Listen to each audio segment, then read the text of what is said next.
Pantai dan Laut Bali memiliki berjuta-juta kisah abadi. Masyarakat Bali sangat menghargai alam dan kearifan budayanya, menyatu dalam adat istiadat Bali yang disebut juga dengan Pulau Dewata maupun Pulau Seribu Pura. Pulau Bali merupakan kepulauan Sunda kecil dan salah satu kepulauan Nusa Tenggara yang menyebabkan Bali beriklim tropis. Pantai dan Laut Bali begitu indah, berdampingan dengan pegunungan, baik yang masih aktif memanjang dari barat ke timur, antara lain Gunung Batur dan Gunung Agung. Bila ingin menyaksikan keindahan matahari terbit, menyatu dengan Gunung Agung, maka kita bisa menikmati Pantai Sanur Menawan, yang terletak di sebelah timur kota Denpasar, Bali. Apabila ingin mendengar suara debur ombak dari atas tebing, datanglah ke Uluwatu, membantu kita untuk refleksi diri dan belajar dari batu karang agar tetap kokoh dan tegar meski selalu dihantam kerasnya deburan ombak. Pura luhur Uluwatu yang terletak di atas anjungan batu karang terjal dan tinggi menjorok ke laut merupakan pura Satkayangan yang dipercaya sebagai penyangga 9 mata angin, tempat memuja seorang pendeta suci dari abad ke-11 bernama Empu Kuturan. Di Uluwatu juga bisa saksikan monyet-monyet bebas berkeliaran maupun kegiatan seni budaya, tari kecak, dan pertunjukan Rama dan Sinta yang selalu dinantikan masyarakat dari pukul 5 hingga 7 sore.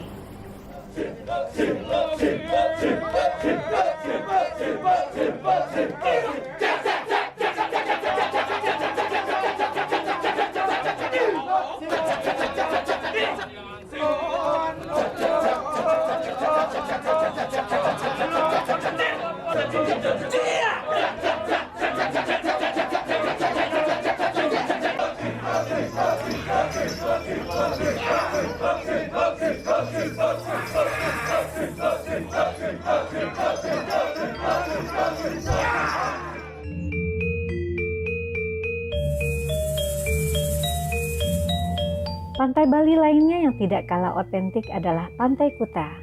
Selain lautnya digunakan untuk berselancar dan olahraga air lainnya, masyarakat dapat menyaksikan keindahan pemandangan matahari terbenam.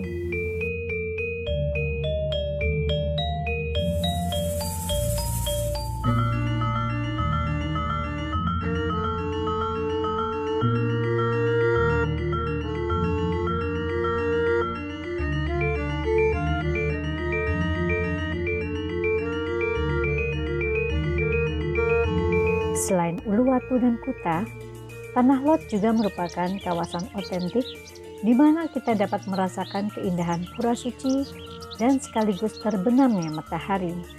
Pura Tanah Lot merupakan bagian dari Pura Dangkayangan, yaitu pura laut tempat pemujaan dewa-dewa penjaga laut.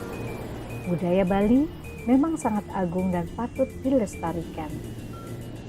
Om Swastiastu. Budaya yang kita wariskan ini suatu proses yang sangat panjang sekali, yang bertahan sampai sekarang. Tentu sudah kewajiban kita bersama untuk tetap menjaga. Budaya kita tidak melihat dari segi artefak, kita tidak bisa bertahan cara berpakaian kita pun mengalami perubahan-perubahan, tapi jangan sampai tercabut di akar budaya kita. Budaya menyangkut masalah fisik, budaya menyangkut masalah perilaku, behavior, budaya juga menyangkut masalah nilai-nilai. Jangan sampai ketiga itu hilang. Jangan sampai kita kehilangan nilai-nilai ketimuran kita. Jangan sampai kita kehilangan behavior, perilaku kita yang ramah, yang suka membantu, jujur, dan lain sebagainya. Mungkin busana kita sedikit menyesuaikan dengan perkembangan sekarang, tapi tidak terlepas dari akar budaya yang kita miliki. Saya yakin dengan kekuatan itu dan potensi yang kita miliki, adik-adik, anak-anak milenial, kita masih tetap bisa eksis di era globalisasi sekarang.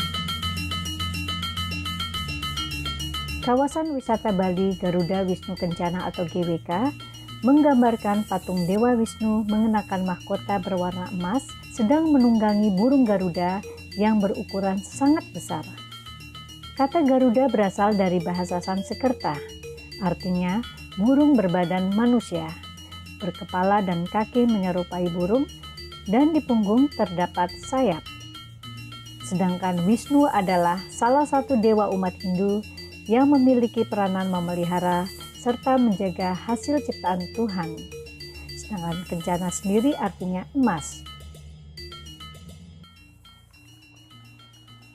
Masih banyak landmark di Bali lainnya yang dapat kita jumpai memancarkan karya agung menghiasi di jalanan utama, kota, banjar, maupun desa. Sebagai daerah yang kaya dan kuat dengan warisan adat budaya, masyarakat Bali memegang teguh terhadap keyakinan dan kecintaannya kepada dewata, serta kisah mitologi yang diyakini kebenarannya. Hal ini dapat divisualisasikan melalui landmark Bali yang cenderung mengunggulkan patung-patung dewata dan kisah mitologi yang otentik.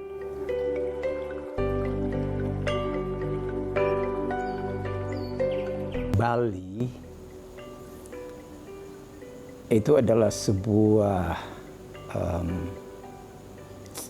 pulau, ya, sebuah kebudayaan, sebuah sistem masyarakat yang memiliki sebuah cerita yang sangat unik. Unik bagi saya ini sesuatu yang menggairahkan untuk kita telusuri, ya, dan sangat menantang untuk kita pahami karena luar biasa kebudayaannya tuh begitu kaya dan saking kayanya itu sulit untuk diperdebatkan, ya. Lebih tepatnya ya kita gali saja, ya. Kita gali dan sementara itu kita menikmati dari apa yang tampil, dari apa yang ada, dari mungkin ya sejarah dari dulu dan hingga sekarang. Sejarah dari dulu itu katakanlah ketika mulai munculnya, ya,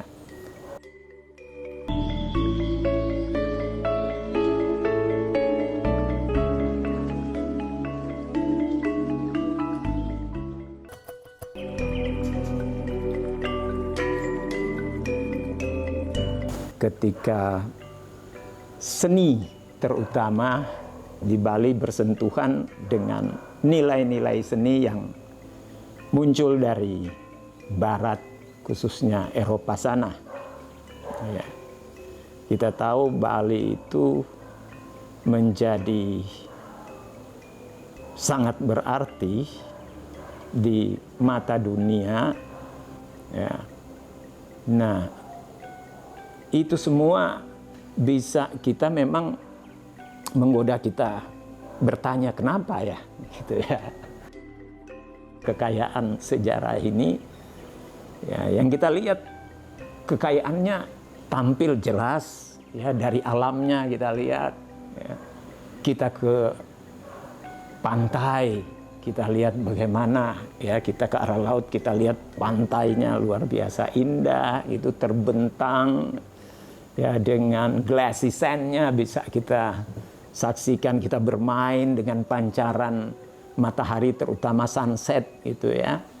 Kita lihat gitu pancaran Lembayung. Oh, pokoknya menakjubkan lah. Benar-benar itu puaslah kamera untuk menangkap itu. Terutama sekarang kalau kita lihat itu, ya, orang tergila-gila selfie lah atau ya apa saja kemudian di-upload ke Instagram. Bali memberikan itu semua, ya. Bali memberikan apa yang kita cari. Bali memberikan apa yang ingin kita nikmati, gitu, ya. Nah, sekali lagi ini juga selalu memancing pertanyaan, kok Bali begini ya? Dan itu tidak heran kalau kita memang sudah tinggal di Bali, ya 1-2 hari aja kita udah bisa langsung merasakan, gitu, ya. Sepertinya kok alam dan kehidupan ya di setiap ruang, bukan hanya ruang-ruang tertentu. Ya, seperti tadi saya bilang, kalau kita ke ruang bagian laut itu punya keistimewaannya sendiri. Kalau kita ke bagian bukit-bukit juga itu luar biasa. Kita ke Kintamani, kita ke Karangasem, kita ke Ubud, itu ya, Buleleng sana, wow, itu luar biasa. Sampai ya kita terpesona sekali lagi, wow, Bali.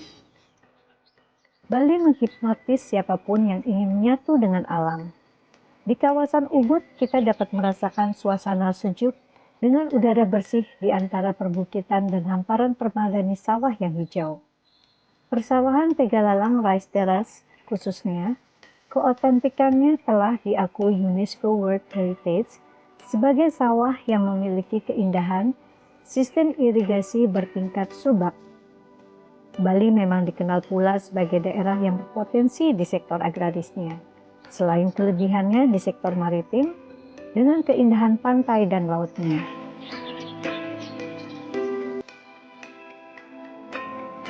Keotentikan kawasan Bali juga bisa dilihat di lokasi wisata Mandala Suci Wenarawana atau disebut Hutan Monyet Ubud. Letaknya di Desa Padang Tegal, Ubud, Bali.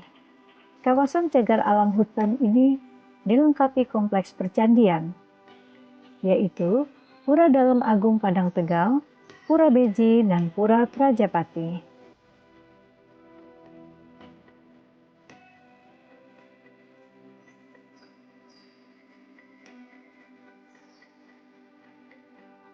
Selain pura-pura tersebut, sesuai dengan namanya, daerah ini juga didiami dengan monyet-monyet yang dilindungi. Jumlah monyet tersebut sekitar hampir 800 ekor. Terdiri dari monyet berekor panjang, jantan dewasa dan muda, betina dewasa dan muda, dan anak-anak monyet. Keberadaan mereka dibagi menjadi 6 kelompok. Monyet yang menempati pura, Hutan Baru, Central Point, bagian timur, Michelin, dan juga kawasan Matang. Kawasan hutan monyet Ubud memiliki prinsip Hindu Trihatha Karana, yaitu 3 cara mencapai kesejahteraan spiritual dan fisik, merupakan upaya membuat manusia hidup harmonis selama menjalani kehidupan, yaitu hubungan harmonis antara manusia dengan manusia, antara manusia dengan lingkungan alam, dan antara manusia dengan Tuhan Yang Maha Esa. Oleh karena itu, Hutan Monyet Ubud memiliki tujuan filosofis yang mulia, demi menciptakan kedamaian dan keharmonisan bagi siapapun yang berkunjung di sana.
Kehidupan masyarakat Bali selalu menjaga prinsip keharmonisan yang ada dalam filosofi Trihatha Karana. Hal ini dibuktikan banyaknya upacara adat untuk menjaga keseimbangan harmonisasi tersebut. Antara lain, upacara adat Pakelem Agung Pamahayu Jagat dan Pemelastian Ida Ratu Batara Puri Tegal Denpasar Pemecutan yang diadakan oleh Pesemetonan Ageng Puri Tegal Denpasar Pemecutan. Acara ini didukung pemerintah Kota Denpasar dan Palisade Hindu Dharma Indonesia Provinsi Bali. Om Swastiastu. Terima kasih. Saya dan keluarga ikut berpartisipasi aktif dalam menjaga keseimbangan dan keharmonisan alam dengan Pesemetonan Ageng Puri Tegal Denpasar Pemecutan bersama-sama dengan masyarakat di sekitar dan didukung oleh pemerintah kota Denpasar mengadakan Pakelem Pemahayu Jagat di timur Bali di Segara Sanur, matahari terbit.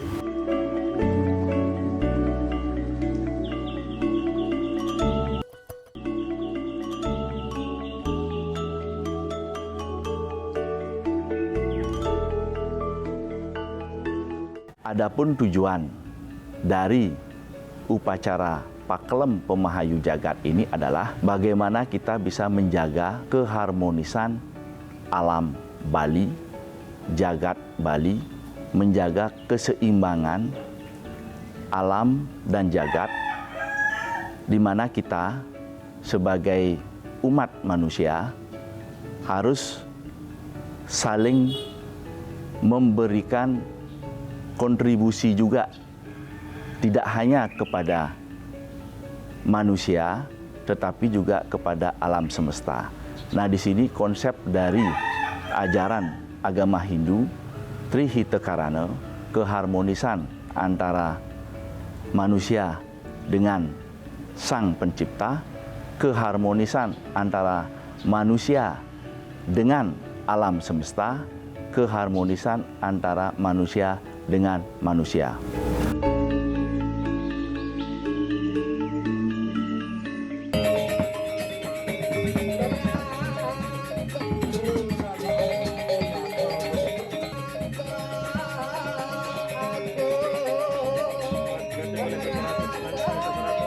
Pakelem ini kita melihat tujuan Pakelem.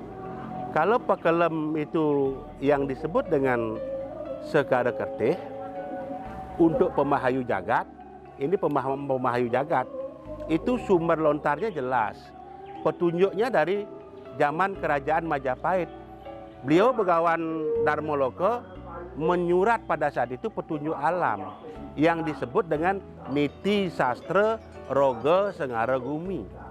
Jadi dalam Niti Sastra Roga Sengara Gumi itu dijelaskan bahwa ritat kali kang gumi. Jadi ketika zaman itu yang disebut Catur Yuga menemui kali, Dewata mur aneng madya pada mulih maring swarga mahamaru, para dewa ini mulai meninggalkan bumi. Ada di kayangan beliau. Ginanti aning dening sarwa buta. Makanya bumi ini para alam dewa ini digantikan oleh para buta. Makanya perang semulur. Jadi pertengkaran dalam kehidupan di zaman kali ini tidak henti-hentinya. Baik dari pertengkaran di tingkat keluar rumah tangga, di tingkat desa, bahkan pertengkaran yang lebih tinggi di antara para pemimpin bangsa. Ratu mesah lawan pada ratu. Jadi pemimpin saling fitnah, ini pengaruh zaman. Pemimpin ini saling fitnah, saling menjelekkan, saling menghina dan lain sebagainya. Jadi gering sasa berana tanpa pegatan. Gering sasa berana tanpa pegatan itu adalah wabah penyakit yang tidak henti-hentinya. Kemudian ini harus dilakukan pemahayu. Kalau sudah ada gering sasa merana tanpa pegatan, harus ada pemahayu. Maka di sana disebutkan, endah hakena sang pandita biuh sisya, nguncarakan japa mantra lama kakana rahayu kang jagat. Maka sebuah komponen masyarakat, komponen pinandita, kemudian komponen pandita, ya, pinandita, pandita, ini harus melakukan upaya doa bersama masyarakat. Lama kakana rahayu kang jagat, supaya para dewa ini mulai turun ke bumi untuk mensejahterakan masyarakat. Kalau di Jawa, dalam ramalan Sri Aji Jayabaya, itu disebutkan mantep karo yang maha kuasa. Jadi lebih mendekatkan diri kepada yang maha kuasa. Maka saya kaji dalam COVID-19 ini adalah teguran kepada umat manusia untuk evaluasi. Jadi tidak saja money hunter, artinya memburu duit tanpa memperhatikan perawatan terhadap diri sendiri. Jadi merawat diri juga penting, melakukan aktivitas keumatan beribadah juga sangat penting. Itu tujuan dari pekelem yang dilakukan adalah pemahayu jagat. Jadi sesuai dengan tujuan masyarakat Bali adalah moksartem jagat itu yaca iti dharma. Jadi kesejahteraan di bumi dan di akhirat itu. Dalam pelaksanaan upacara Pakelem Agung Pemahayu Jagat dan pembelastian Ida Ratu Batara Puri Tegal dan Pasar Pemocetan menggunakan sarana kerbau, kambing, angsa, bebek, ayam 5 warna, dan sarana lain yang terkait, yang kemudian akan dilarungkan ke dasar laut untuk mendapatkan air suci Tirta Amerta, yaitu air kedamaian dan keharmonisan abadi.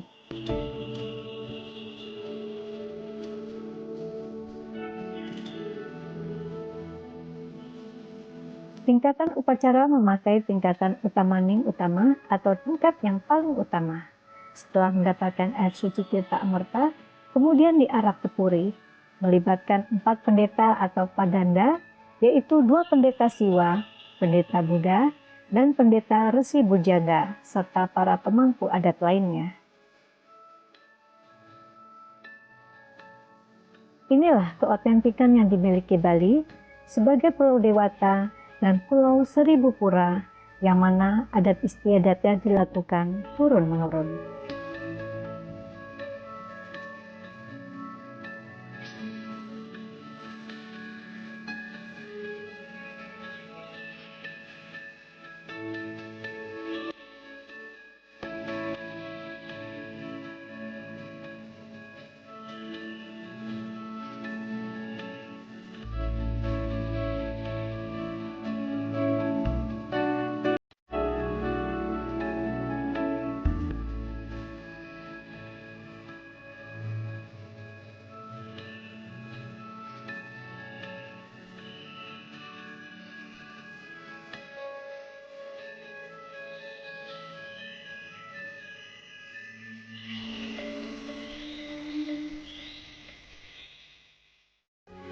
Metro TV. Jelajahi cara baru mendapatkan informasi. Download Metro TV Extend sekarang.